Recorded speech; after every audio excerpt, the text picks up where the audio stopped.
Dans des cercles de même rayon ou dans un même cercle, des angles inscrits de même amplitude interceptent des arcs et des cordes de même longueur. Donc ici, on a reporté des angles de 45 degrés dans des cercles de même rayon, donc de centre O et O' et de rayons respectifs 3 cm.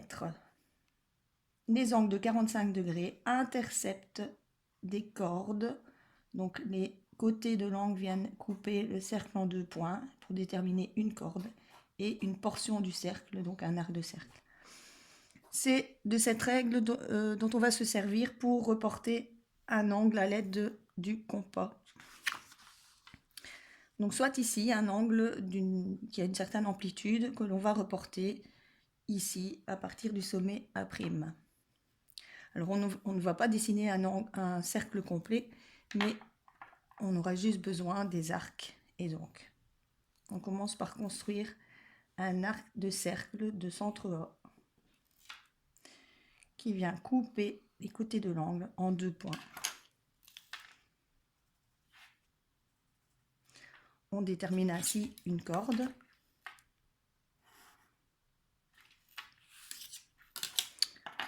On garde ce même écartement au compas et on reporte un arc de cercle à partir de A', de centre A', à partir du côté donné.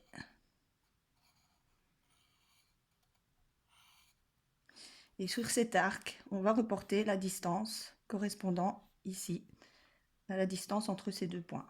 Donc on reprend l'écartement au compas correspondant et on reporte sur l'arc que l'on vient de construire à partir du point commun avec le premier côté de l'angle. L'intersection des 2 arcs détermine un point du second côté de l'angle de sommet A'. On construit la demi-droite. J'ai donc reporté un angle de même amplitude que l'angle A à partir du sommet A'. On ajoute les symboles requis. Donc j'ai des arcs de cercle de même rayon.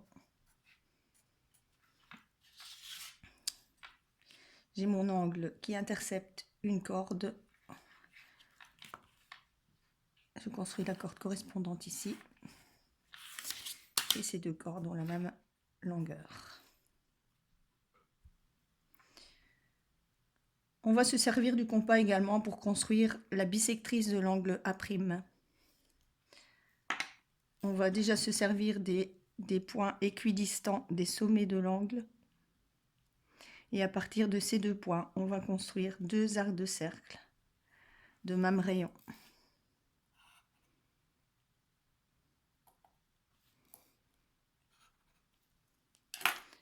Ce point est équidistant des points situés sur les côtés de l'angle. On peut donc ajouter des symboles. Et notre bisectrice ici est déterminée par le sommet de l'angle A' et le point d'intersection des 2 arcs.